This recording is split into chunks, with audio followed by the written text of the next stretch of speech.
A'udzubillahi minasyaitonirrajim. Bismillahirrahmanirrahim. Assalamualaikum warahmatullahi wabarakatuh. Kita lanjutkan lagi pembahasan tentang corona. Sedikit saja, nggih. Kita sama-sama tahu atau mungkin ada juga yang baru tahu, nggih, bahwasanya imunitas itu bekerja dalam kondisi maksimal ketika kita dalam kondisi yang bahagia. Ya. Nah, kalau pernah membaca artikel tentang kanker atau selintas-lintas nonton film yang bahas tentang kanker, kita akan mudah menemukan dokter mengatakan dibuat bahagia saja, intinya seperti itu, supaya imunitasnya bekerja dengan baik. Nah, jadi kalau kita kehantam ketakutan yang tidak bisa kita kendalikan, yang sebetulnya was-was itu adalah temannya setan, maka itu akan merugikan diri kita sendiri. Kita kehantam oleh pikiran kita sendiri, kita sakit akibat pikiran kita sendiri. Bukankah ada istilah psikosomatis, penyakit yang dipicu oleh kondisi psikologis. Sebetulnya kalau kita mau jabarkan lebih, maka bisa dikatakan penyakit mana yang tidak disebabkan oleh psikosomatis. Penyakit mana yang tidak disebabkan akibat dari kondisi mental kita. Begitu mudahnya kita ini gelisah. Karena manusia memang terdiklat untuk lemah, sehingga kita lebih mudah mengikuti sifat-sifat yang tidak baik, hal-hal yang tidak baik. Kita mudah gelisah, kita mudah panik, kita mudah bingung.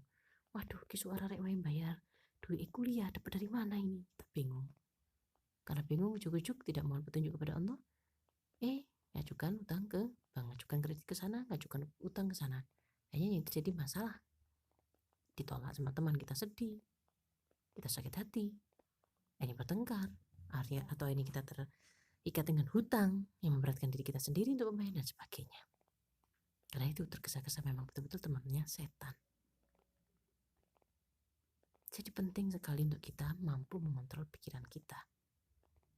Bisa dipirsani di video saya yang lain, yang corona pertama, bahwasanya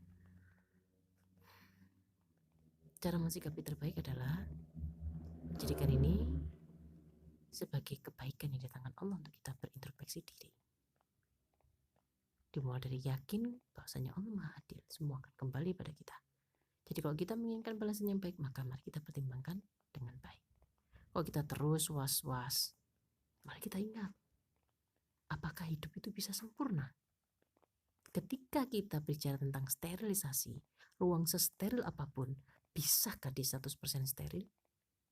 Kita masuk ke ruang transisi, terbuka ruang transisinya, atau terbuka di sterilisasi dulu tubuh kita sebelum masuk ke ruangan itu, disemprot apakah, kemudian kita masuk ke ruang transisi.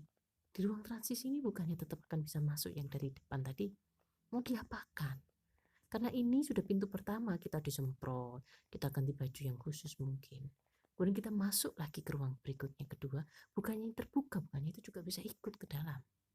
Di situ kita didiamkan dulu untuk memastikan kumannya sudah tidak ada, kemudian kita buka lagi. Kenapa Allah tidak terlihat? Mari kita ingat anak-anak sekolah atau diri kita sendiri dulu waktu sekolah, bagaimana sikap kita ketika ada guru sama tidak ada guru. Misteri kenapa Allah tidak terlihat. Kebetulan anak-anak sering mengajukan pertanyaan seperti itu, dan itu suatu hal yang wajar. Diri kita sendiri yang orang dewasa pun juga pernah bertanya, atau kalau belum bertanya di usia muda, mungkin kita di usia tua juga pernah bertanya, kenapa Allah tidak terlihat. Disitulah tidak masuk akalnya. Disitulah yang sebenarnya. Ketika Allah tidak wujud, tidak terlihat di mata kita, tapi kita tetap percaya. Mempercayai yang kelihatan mata itu jauh lebih mudah. Tidak heran kita hanya lebih mudah utang daripada kita menunggu pertolongan Allah. Allah tidak bisa di SMS, tidak bisa di WA. Allah tidak bisa memberikan jawaban kepada kita, tidak bisa diajak komunikasi. Semuanya tidak jelas. Tapi kalau kita datang ke bank, datang ke orang, semuanya rasanya jelas. Ini momen yang baik untuk kita menghentikan kebiasaan kita yang seperti itu. Allah itu Tuhan. Karena Allah itu Tuhan, bukan beliau. Allah, ketika kita percaya beliau bisa membantu, beliau saja kita percayai. Misalnya dalam konteks apapun, gurunya anak-anak misalnya, karena anak kita nakal atau anak kita malas, beliau itu bisa membantu, guru yang baik. Kenapa kita tidak percaya Allah? Jadi kalau kita tidak segera mengatur pikiran kita lebih percaya dengan ikhtiar dohir kita jadi was-was, mau makan ini, mau pegang itu, waduh, takut bagaimana? Apakah kita bisa hidup tenang? Manusia tidak sempurna. Kesempurnaan itu milik Allah dan Allah menciptakan kehidupan dengan sangat sempurna. Tapi kesempurnaan itu tidak menjadi bagian kita manusia. Ketidaksempurnaan itu menjadikan kita pantas disebut makhluk dan masuk akal disebut makhluk. Di situ masuk akalnya seorang makhluk yang harus menghamba pada Tuhannya. Adakah yang sempurna? Pengobatan kanker sekalipun, radiasi sekalipun, sempurnakah itu? Hand sanitizer ataupun alat pembersih yang lain, mana yang kita butuhkan, airnya atau pembersihnya? Kita butuh sabunnya atau airnya? Mana sebenarnya lebih barokah? Bisa nggak kita cuci dan pakai air, pakai sabun? Bisa nggak kita pakai hand sanitizer, nggak ada airnya? Setelah cuci pakai sabun, bisa nggak kita nggak pakai air? Kenyataannya kita butuh air.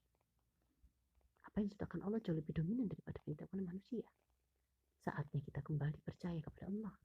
Saatnya kita memperbaiki diri kita sendiri. Ketika tubuh lelah, ketika pikiran lelah, ketika aktivitas kita begitu banyak, aktivitas fisik, aktivitas pikiran kita, asam lambung terus naik. Asam lambung yang terus naik bisa membuat dada kita penuh dengan gas, penuh dengan asam yang memicu banyak gas atau sekedar gas saja, masih di bawah mungkin asamnya, tapi lama-lama bisa naik juga. Nah, itu bisa menyebabkan kondisi yang sesak nafas. Dan sebelumnya kita memang sudah tidak memperhatikan kesehatan. Kita memang sebelumnya tidak pernah peduli. Kita sebelumnya memuahkan sembarang tidak pakai aturan. Bahkan setelah kita takut dengan corona pun kita masih tidak mempertimbangkan aturan dengan pola konsumsi kita. Liburan kita kendam-kendem, nonton HP saja, pegang HP saja, tidak mau bergerak. Katanya takut corona. Kita makan ini itu tidak percaya sama itu, tetap aja kita beli apa yang mulut kita suka, yang rasanya lezat di mulut kita. Tahu? Terus di mana realita dari rasa takut itu sendiri?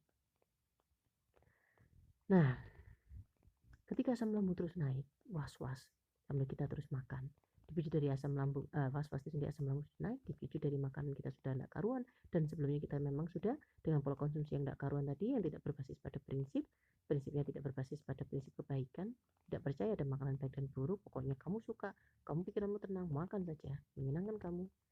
Nah, itu timbulan masalah yang kemarin itu berapa banyak? Jadi dipicu karena kita sudah was-was, bisa dibayangkan. Ibaratnya seperti bom waktu, hanya meledak, hanya butuh gongnya saja dong. Kebetulan karena kita was-was ada virus corona ini, akhirnya apa? Itu tadi, sesak nafas betulan kita, pingsan betulan kita, dihantam oleh pikiran kita sendiri, karena kita memang sudah punya bom waktu. Bomnya memang sudah berdetak dari kemarin. Jadi mari kita manfaatkan momen ini untuk mengendalikan diri kita sendiri. Tidak mungkin tidak berteman dengan setan mengingat kita itu lemah. Tapi mari kita berusaha untuk lebih baik. Ramadan segera datang. Ramadan akan datang. Tidakkah tercium aroma yang lezat yang subhanallah luar biasa? Tidak terasa ke alam mulai berubah, sudah mulai mendekati seperti Ramadan? Tidakkah terasa lebih sejuk, lebih luar biasa? Di saat menjelang bulan Ramadan ini, sering sekali saya menasihatkan pada orang yang saya kenal, Ramadan harus sehat. Ramadan harus jadi momen kita untuk memberikan nafsu. Beberapa tahun belakangan ini, Ramadan justru menjadi ajang juga hari raya kita menjadi sakit. Kenapa? Karena Ramadan kehilangan maknanya. Ramadan tidak lebih daripada memuaskan diri, buka puasanya, memuaskan diri. Kalau enggak enggak lega, setelah itu makan ini, makan itu. Karena kita sudah mapan ekonomi atau uang itu tidak lagi berharga, tapi apa yang menjadi kesukaan kita hargai dengan sangat, sehingga kita rela memakan uang yang banyak untuk apa yang kita sukai. Hingga Ramadan kehilangan keberhargaannya. Justru Ramadan aku malah sakit. Nah, sekarang kita harus melakukan persiapan Ramadan. Kenapa? Karena kita bisa sakit jiwa nanti, kita sakit mental, jadi kita tidak memperbaikinya. Tubuh kita sakit, pikiran kita sakit. Dalam tubuh yang sehat terdapat jiwa yang kuat. Jadi mari kita pertimbangkan persiapan Ramadan, mari kita syukuri Ramadan datang, tenangkan jiwa kita, yakin pada Allah. Mari kita persiapkan kesehatan tubuh kita. Ayo terapi fisik, ayo Ayo, pijat kah, bekam kah, ayo olahraga, penting sekali. Ayo konkretkan wujud rasa takut kita pada sesuatu yang baik. Mari kita belajar berbasis pada satu kebaikan. Dimohonkan menjadi baik. Mari kita saling mendoakan karena sesama muslim punya kewajiban saling mendoakan. Kita mohonkan kepada Allah agar Allah melindungi saudara-saudara kita, membawa mereka pada jalan yang benar melalui corona ini. Assalamualaikum warahmatullahi wabarakatuh.